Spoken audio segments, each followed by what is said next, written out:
Hello and welcome to the Unit 10 Section 1 video on comparing linear, quadratic, and exponential functions.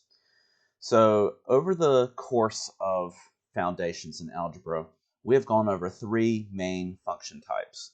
We did a lot of work with linear functions, especially back in the fall semester and into the early part of the spring semester. And then in Unit 8, we covered quadratic functions. In Unit 9, we covered exponential functions. And now we're going to take a look at all three function types and compare them and see what we can do with all three of these function types now that you know them. So let's compare these function types and see what the differences are. So let's talk about choosing a model based on the graph that you have. Look at the tables in the graph here, and the data show three ways you have learned that variable quantities can be related. The relationships shown are linear, quadratic, and exponential. Okay, so in this linear function, we have a training heart rate, and we have recorded someone's age and how many beats per minute their heart beats. And you can see that once we graph it, we have something that looks sort of linear here, okay? Because if we were to connect these data points, it would most resemble a straight line. Now, if we take a look at a volleyball height over time, what the height is, you can see that it follows a more parabola shape, which would indicate a quadratic function. Then if we take a look at this exponential function in a volleyball tournament, the number of teams left for each round, you can see that the number of teams left decreases slower as we go down, and it looks more exponential. Okay, so it looks like exponential decay here. So you have seen all three of these function types one at a time. Now we're going to be kind of comparing what type of function type you should be using, or deciding which type of function type you should be using based on the data that you plot. So let's take a look at some real world examples here. Okay, let's graph this data set. Okay, so if you just look at the table, you can almost kind of guess what is going on because you have learned how to determine what kind of function type you have using a table. At least you've been able to determine if it's exponential or not, or if it's quadratic or not, or if it's linear or not. Well, here, let's go ahead and graph it. So you have your graph on your page. Go ahead and plot all of these points, and then connect them with the line that makes the most sense. And when you do, you should have something that looks like this. And so once you have this, you can tell that this looks exponential. It looks like exponential growth. Okay, so the data appears to be exponential when you graph it. You get a good visual representation of what you have. Example 2, same thing. We're going to take this table of data and we're going to graph it. Okay, this is degrees Celsius to degrees Fahrenheit. All right, well, again, on the graph on your sheet, go ahead and plot these 5 points and then see what kind of line you should put on it. And this is what you should end up with. It should very clearly kind of indicate a straight line for you. And so it looks like this data appears to be linear. Now you can use patterns to choose what kind of model you are going to use. So here we can look at the tables themselves. Remember that a linear function has a constant first difference. So your y's over a constant change in x, your y's are going to be changing constantly, adding the same value or subtracting the same value for each y value. In a quadratic, your x is still going to change at a constant rate, but your y value, you've got to check your constant second difference, okay? So your first difference may be different. Like here we have 1, 3, and 5, but between these first differences, they change constantly, so that gives you a constant second difference, which tells us it's quadratic. And then, of course, for exponential functions, we're looking for a constant ratio, okay? Do we multiply by the same number to go from value to value in the y? So in example 3, let's look for a pattern in this data set. Well, we do have a constant change in x. We're adding 100 each time. But what's happening to the y value here? Well, it is decreasing. Okay, we do recognize that. But how is it decreasing? Well, let's see what we get when we subtract. Okay, so 400 minus 144 gives us to 256, minus 112 gives us 144, minus 80 gives us 64. So obviously this is not linear, and you can't multiply by the same value to get each value, so we know it's not exponential. So we're going to check our second difference here, and yes, our second difference is the same. So therefore, for every constant change in distance of 100 feet, there's a constant second difference of 32, which means that this data appears to be quadratic.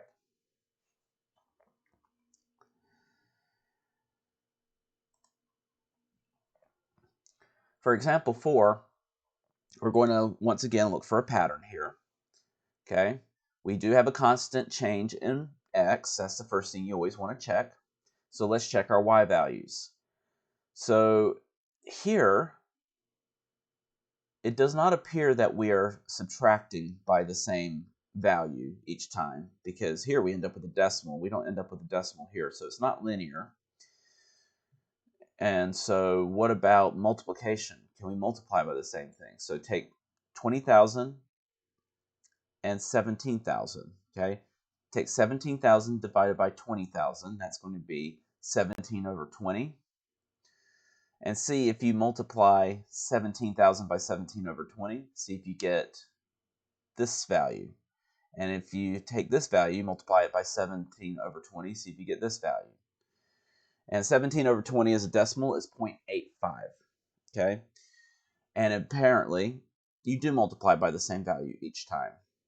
So therefore, for every constant change in age of 1 year, there is a constant ratio of 0.85, which means this data is exponential.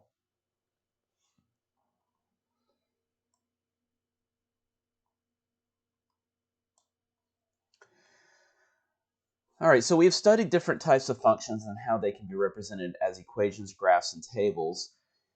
Here is a review of the 3 types of functions and some of their key properties. So let's take a look at comparing linear, quadratic, and exponential equations. So a linear equation is going to follow y equals mx plus b, where you have m as your slope, b as your y-intercept. So an example of this would be y equals 2x plus 1, where 2 is your slope, 1 is your y-intercept. In a quadratic equation, it's going to take the form of y equals ax squared plus bx plus c when you're in standard form. The key here is that you're going to have an x squared term in there somewhere, or you're going to have 2 x's that multiply together to give you that x squared, okay? And remember, a cannot be 0, because if a is 0, then you don't have a quadratic equation anymore.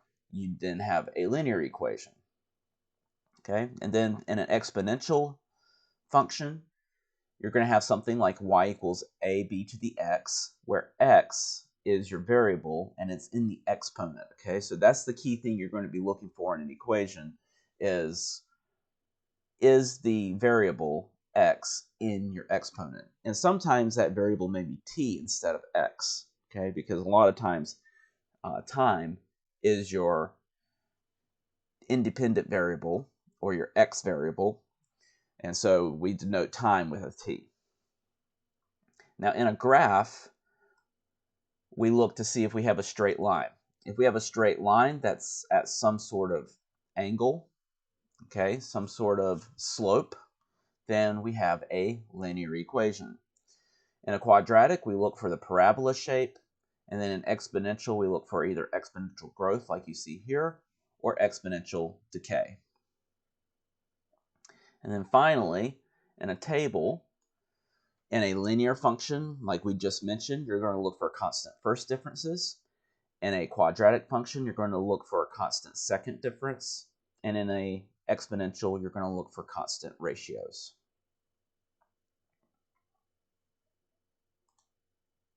So let's identify the following functions. So for a, we have a variable in the exponent. We've got 3 to the x, so that means it's exponential. In b, there is an x squared term in there, so it is quadratic. And for c, we have the form y equals mx plus b, so it's linear. For d, we have a straight line with some slope, so it's linear. For e, we have a parabola, so therefore it's quadratic. And for f, this is exponential. In fact, this graph shows exponential growth. All right, for g, we have to check our constant differences or constant ratios, okay? So you can just look at this and see that our y is changing by adding 10 each time. So since we're adding 10 each time, we have a linear equation or a linear function represented by this table because we have a constant first difference. For h, we have 1.7. If we multiply that by 2, we get 3.4. If we multiply that by 2, we get 6.8. If we multiply that by 2, we get 13.6. And if we multiply that by 2, we get 27.2. So we're multiplying by 2 every time, which means we have a constant ratio and an exponential function. Now, I is not quite as straightforward. Obviously, we're not multiplying by the same thing each time. When you have a 0 in here, that kind of lends a little bit to that because you can't multiply anything by 0 to get -4. So exponential is out. We're also not subtracting by the same thing each time or adding by the same thing. So let's go ahead and see what our first differences are. Okay, it's not going to be the same, but we want to see that so we can see what our second differences are, which are the same because we do add 2 each time between each of our first differences. So since our second differences are constant, we have a quadratic. And now some real-world examples. You drink a beverage with 120 milligrams of coffee. Each hour, the caffeine in your system decreases by 12%. So 12% is our constant ratio. In fact, it's actually 88% is our constant ratio here because we're removing 12% from the 100%. We're left with the 88% each time. But either way, we have a constant ratio, we have a starting value, so this is exponential. In K, for babysitting, Nicole charges a flat fee of $15 plus $10 per hour. So each hour, the amount she gets paid goes up by $10, which means this is linear. And then in L, the formula for throwing a baseball in the air is represented by h of t equals -16t squared plus 12t plus 40, where h is the height of the ball in feet and t is the time in seconds. Well, here we're straight up given an equation, and we can tell it's a quadratic equation. So this is a quadratic situation.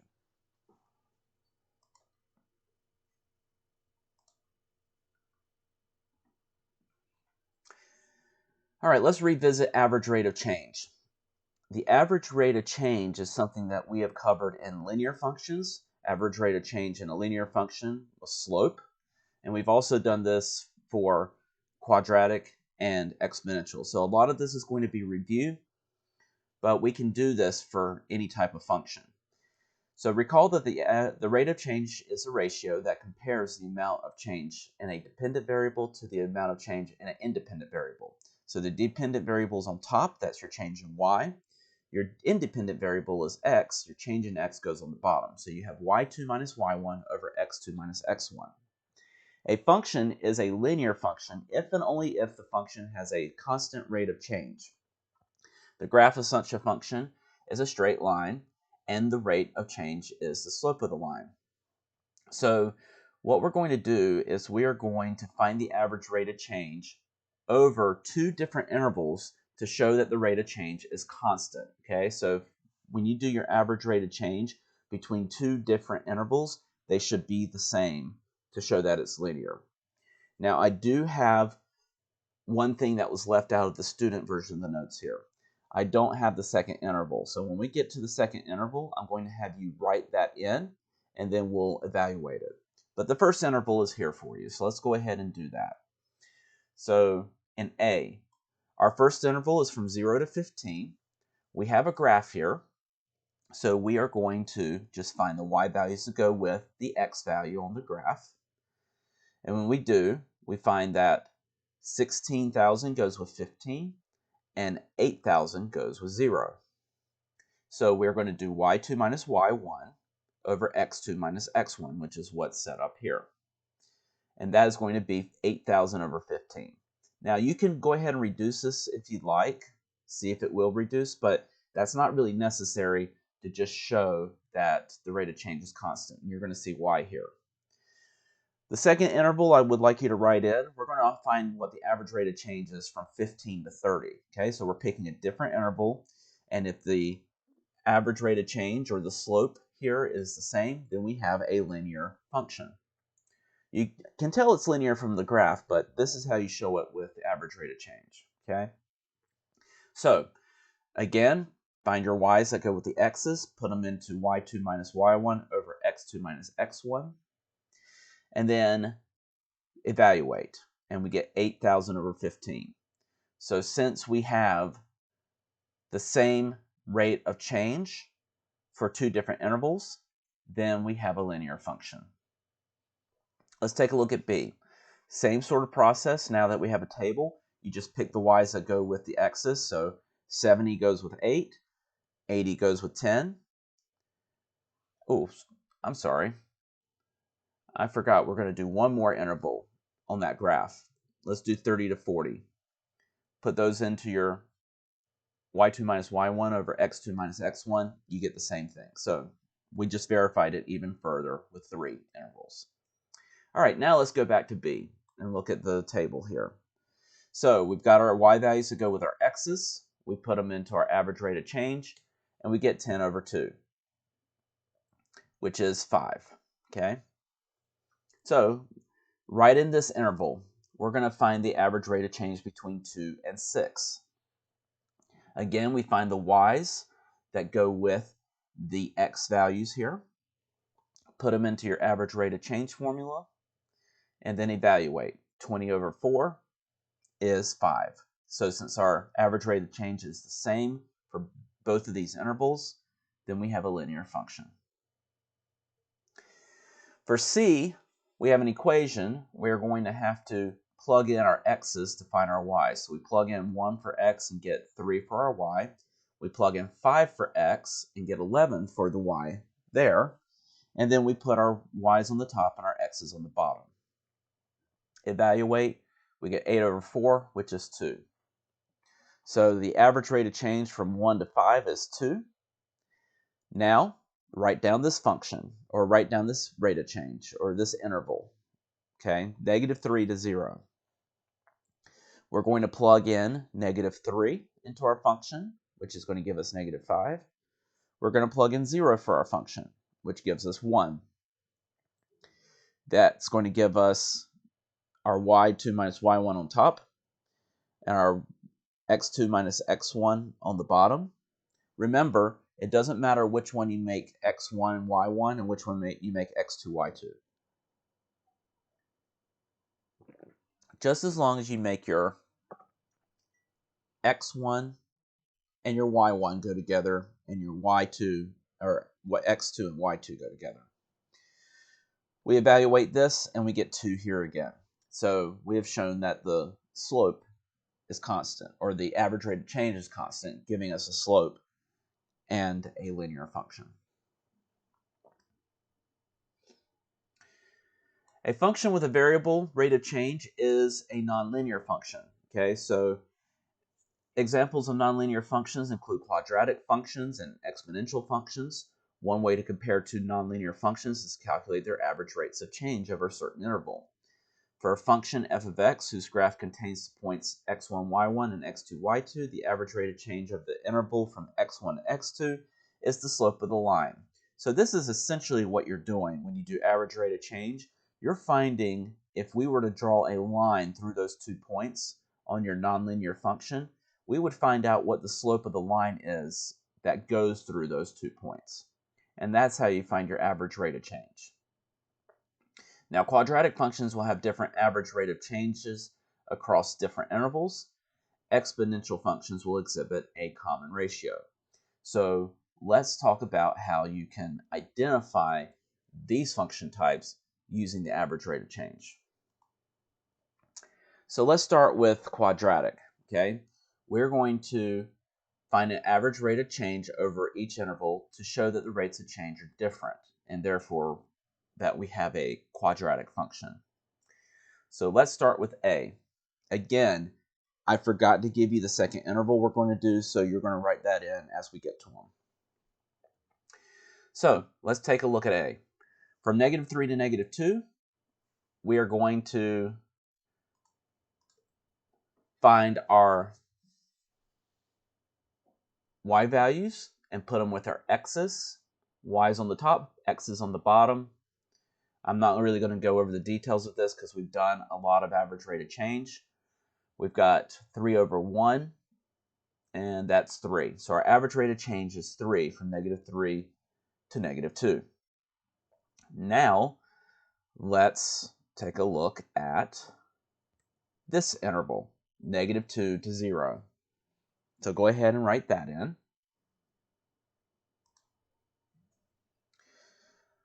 All right, now that you have that written in, let's go ahead and find the y's that go with it and set it up in our average rate of change formula.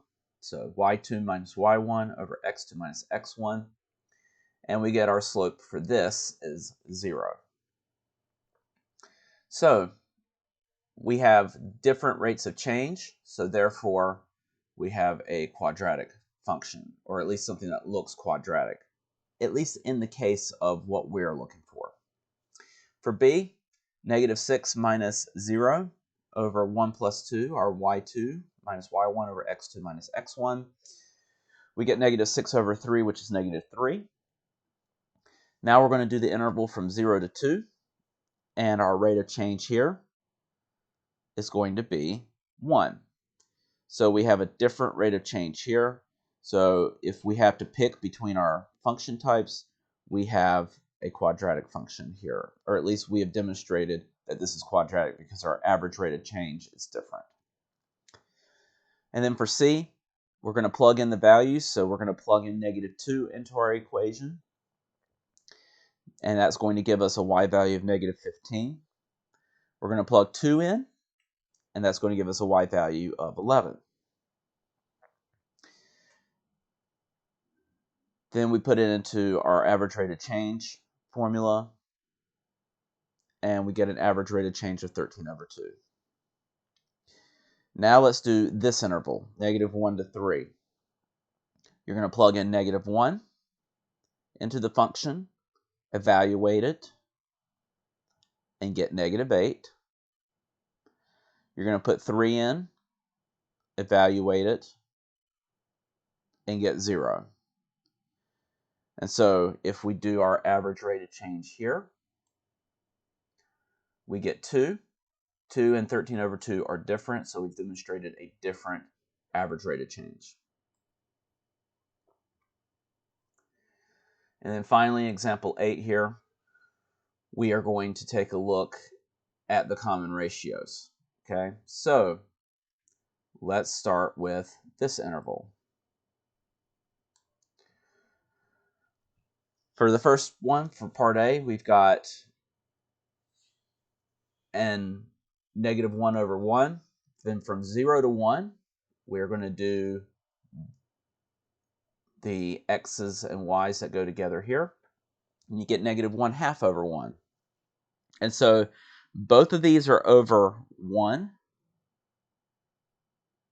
So we got -1/2. So what we've demonstrated here is you've got a -1 on the top here, and you have a -1 on the bottom here. So, or on the top here. So therefore, this is kind of what you're looking for to show that we have a constant ratio. Okay. For B, we have from 2 to 4, so 16 minus 4 over 4 minus 2, which gives you 12/2, which is 6/1. So we're going to see if we can get 6 over something in another interval. So we're going to go from 0 to 2. If we evaluate this, with our average rate of change, we get 3 over 2. If we multiply the top and the bottom of 3 over 2 by 2, you get 6 over 4. So here we have 6 over 1 and 6 over 4. So 6's on the top of both of these, which demonstrates our constant ratio. And then for C, we have 3 to the x, so we're going to plug in 0 for x. 3 to the 0 is 1. We're going to plug in 2 for x. 3 squared is 9. Do our average rate of change, and we get 8 over 2, which is 4 over 1. Now we're going to do this interval from -3 to -1. We're going to do 3 to the -3, which gives us 1 over 27.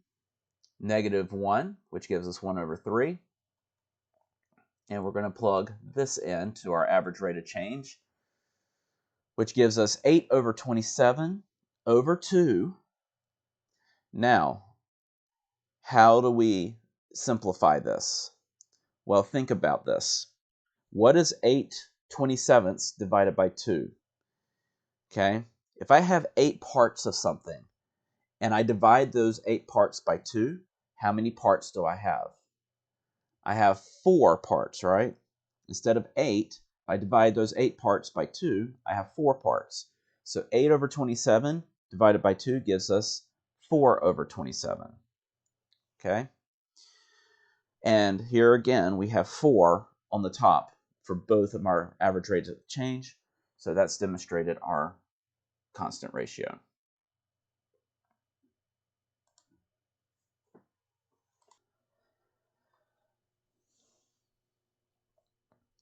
Now let's talk about some key features of these 3 different function types. We've gone over key features for linear, quadratic, and exponential functions. By now you should be fairly comfortable with finding these key features for each of these functions, but we're going to kind of recap everything that you've learned for key features, and we're going to talk a little bit about what's similar about these different functions. So starting off with the x and y intercepts, they all work the same no matter what kind of function you have. The x-intercept is where we cross the x-axis. The y-intercept is where we cross the y-axis, and you can write it as an ordered pair. For the domain, it is the set of all x values. For all 3 functions, your domain is going to be -infinity to +infinity. Now, that's not going to be the case for every function type there is, necessarily, okay? When you take Algebra 2, you are going to learn about some functions that do not have a domain of all real numbers. But for these 3, -infinity to positive infinity are going to be your domain. Okay? Now, let's talk about the range, because this is not going to be the same for all 3 function types. It is the set of all y values, and this is the only interval that you use y values for. Okay?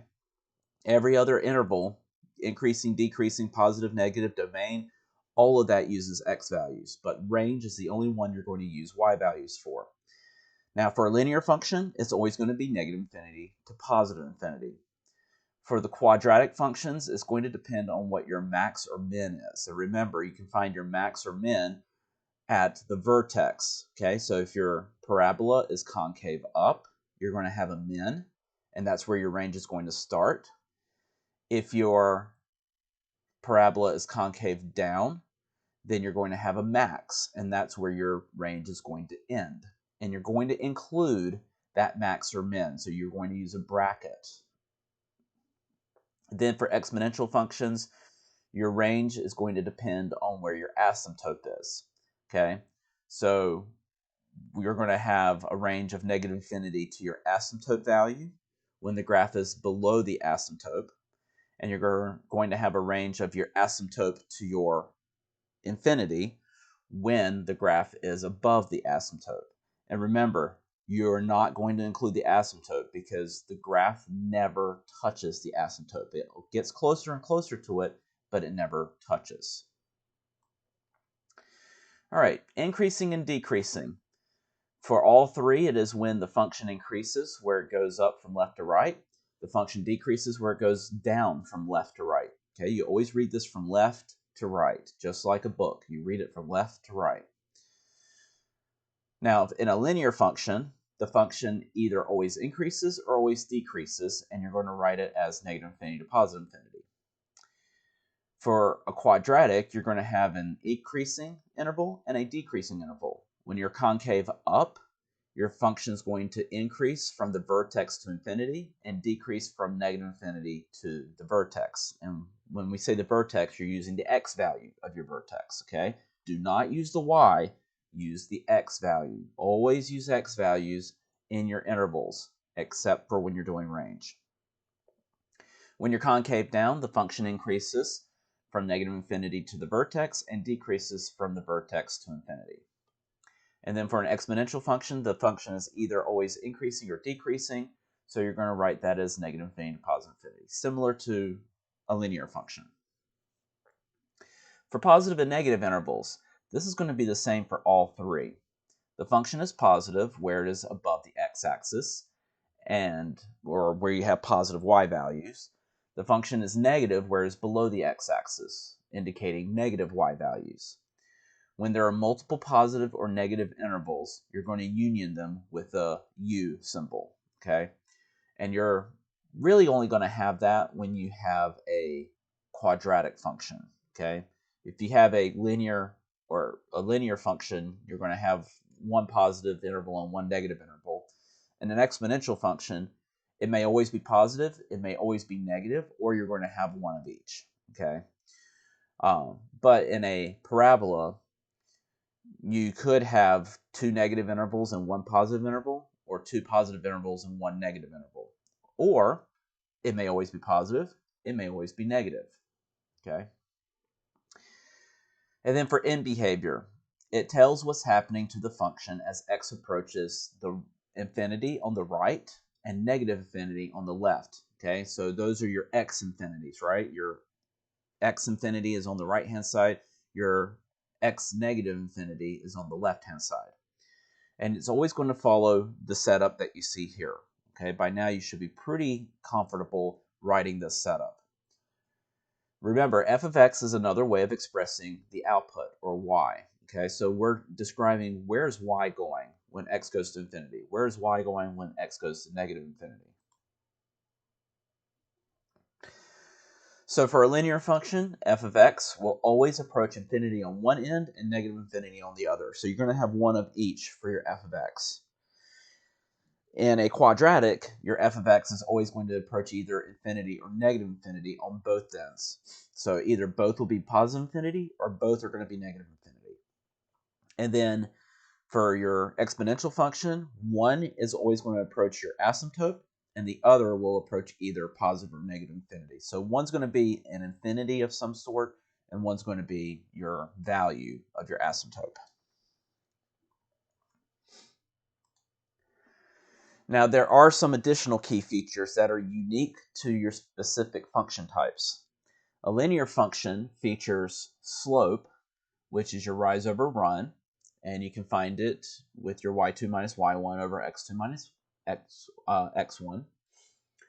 Your quadratic function features an axis of symmetry, which is the vertical line that cuts the parabola in half. When given an equation in standard form, you can find it using x equals negative b over 2a. Your quadratic function also features the vertex, which is the ordered pair either at the top or the bottom of the parabola.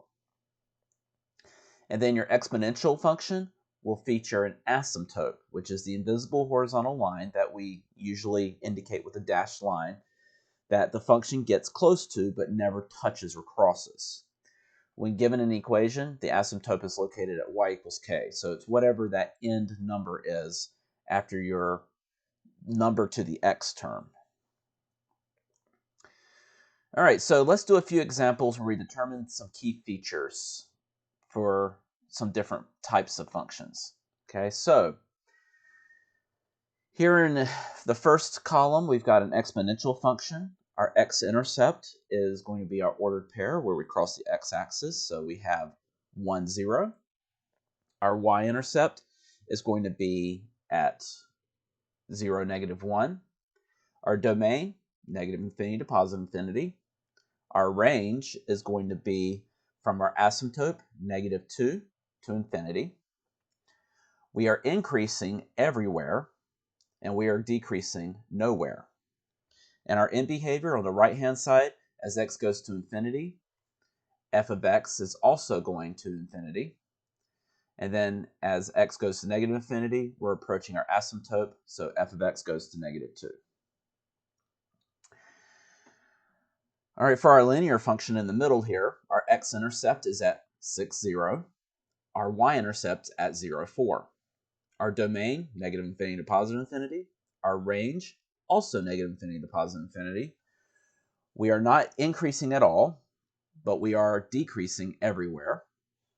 On the right-hand side, as x goes to infinity, f of x goes to negative infinity. As x goes to negative infinity, f of x is going to positive infinity. And then our quadratic function here on the end, our x-intercept, we have two of them, okay? So in a quadratic, you can have more than one x-intercept. We have one at -2, 0, and another at 2, 0. So you have to list both, because that's both two places where we're crossing the x-axis. You're only going to have one y-intercept, that's at 0, -4. Our domain is all reals.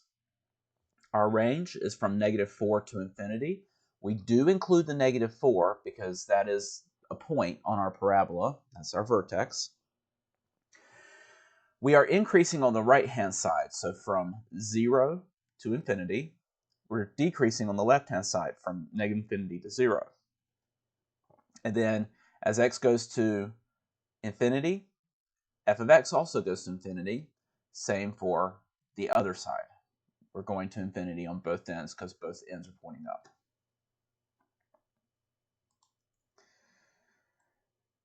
All right, let's take a look at example 10 here. Our domain for this is -infinity to positive infinity. Our range is -infinity to 4, because that's where we top out. We're increasing from -infinity to 3. Again, we use x values here. We're decreasing from 3 to infinity. We're positive from 1 to 5. That's where we're above the x-axis. We're negative from -infinity to 1, and from 5 to infinity. As x approaches negative infinity, or positive infinity on the right-hand side, f of x is going to negative infinity, and we're also going to negative infinity on the left-hand side. All right, our domain for this linear function, all reals. Our range, also all reals. We're not increasing anywhere, but we are decreasing the whole time. We are positive from negative infinity to 1, and negative from 1 to infinity. Our end behavior on the right-hand side is x goes to infinity, f of x goes to negative infinity. As x goes to negative infinity, f of x goes to positive infinity. Our domain for this exponential function, negative infinity to positive infinity, our range, we go from our asymptote 2 to infinity. We're increasing everywhere, and we're decreasing nowhere. We're positive everywhere, and negative nowhere. And our end behavior, as we go to infinity, x goes to infinity on the right-hand side, f of x goes to infinity as well. On the left-hand side, we're approaching our asymptote, so we approach 2.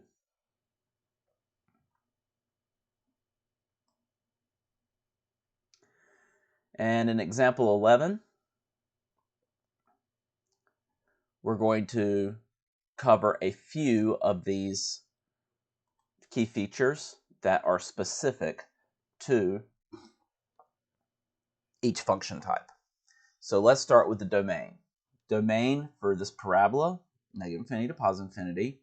Our range is from negative infinity to 4. We don't do slope on quadratics, but we do have an axis of symmetry. That vertical line that cuts through the middle of our parabola is at x equals 0. Now, do we have a max or a min? Here we have a maximum, so because we're concave down, and our maximum is at 0, 4. or y equals 4.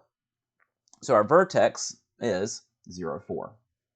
You take your axis of symmetry, you take your value of your max, and that gives you your ordered pair for your vertex. And then an end behavior.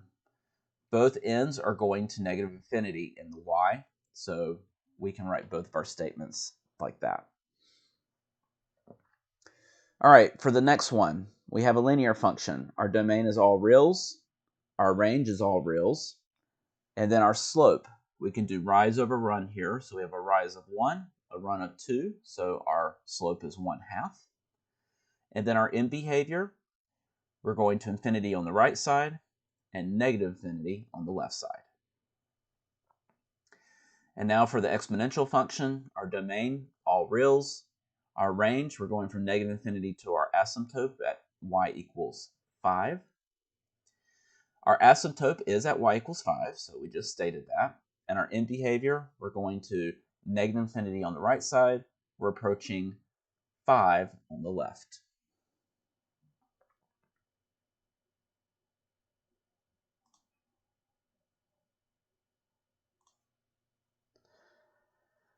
All right, the last thing we're going to cover here in this section is transformations of functions. Again, something that we have done for each individual function type in its own individual unit, but now we're going to talk about all the similarities and differences. Now, here's one key takeaway, is that the transformed version of a function, it's transformed in the same way for every function type, okay? So here you have your parent function, which a parent function, again, is the simplest function with the defining characteristics of the family. So in a linear function, a parent function is y equals x. That's as simple as you can get with a linear function. In a quadratic, y equals x squared. That's as simple as you can get it, because the square is what defines it to be quadratic. And then an exponential, b to the x, okay? Where b is some base number, 2, 3, 4. You've seen all of those. So in a transformed function, you have your a, h, and k. In all three of these, a is your leading number, okay? It's the value that you have out in front of your function, okay? And it could be negative or positive. Then your h value is always going to follow your x. So you have x minus h here in linear, x minus h all squared in quadratic, and then x minus h in the exponent in your exponential. And then your k value is always going to be on the end of your function. Okay? Any function that is translated, reflected, stretched, or compressed is a transformation of the parent function. Okay? So let's talk about those transformation rules. We have seen this table several times, but only for the individual functions, okay? Now, here it is for all three of our function types. And the rules are the same for every function type. You have a translation to the right when h is positive, and a translation to the left when h is negative. In all three of these cases, it's going to look the opposite, because you follow that positive 3 follows the minus sign here. Okay, so it's going to look negative. Your negative 3 follows a minus sign. Minus a negative gives you plus, okay? So it's going to look positive. Now, in a translation up and down, your number on the end after your x term is going to be your k value. Positive up, negative down. You have a reflection across the x-axis when a is negative. So if your leading term is negative, and then if x is negative, that's when you have a reflection across the y-axis. So you see that here, here, and here. Vertical stretch is when a is greater than 1, so your leading value, 3x squared, 3 times 2 to the x. Those are all stretches by a factor of 3. Vertical compression is when a is between 0 and 1, so 1/3 x, 1/3 x squared, 1/3 2 to the x, okay? So all of these rules apply in the exact same way for every function type. So let's identify some transformations for these functions. So For A, we have a linear function. We have a negative out in front, so that tells us we're reflected across the x-axis. The 4 here out in front is our A value, which tells us we're stretched by 4. We have a -1 after the x, which means that we are translated right 1 unit. And we have a +3 on the end, which means we're translated up 3 units. For B, no negative, so we're not reflected across the x-axis, but we are vertically stretched by 2. The +9 tells us that we're left 9 units, and then the +6 on the end tells us we move up 6 units. For C, got the negative out in front, so we're reflected. We've got a 1/2, which means we're compressed by a half. We have a +2 minus the x, which means we're going left 2 units. And we have a -7 on the end, which means we're going down 7 units.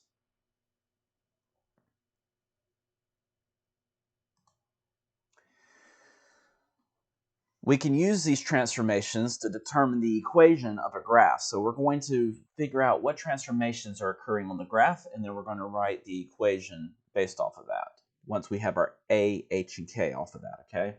So for A, we have a translation up 5 units, and that's it. It's got the same slope. It's got still increasing in both, so we're not reflected. We are not stretched or compressed. So our equation here, since we're translated up, we're going to have x plus 5, because that 5 is going to go on the end. For B, we've got a lot going on here. So first of all, we are reflected, because the slope is negative now instead of positive. We're also stretched, because our slope is not 1. It's up 3 and back 1. So the value of our slope is 3. And then we are translated up. If you look at your y-intercept, you're translated up 3 units. So let's write our equation. We're reflected across the x-axis, so we're negative. We're stretched by 3, so we have a 3 out in front. Then we have x, and then we're translated up plus 3 on the end.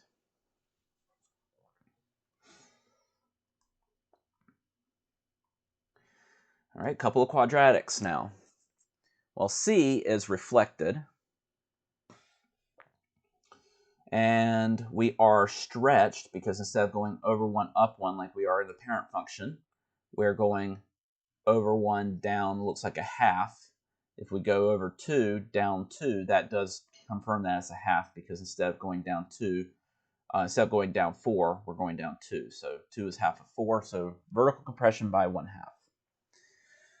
So our equation, y equals negative, because we're reflected, 1/2 because of the compression, and then x squared to finish it off.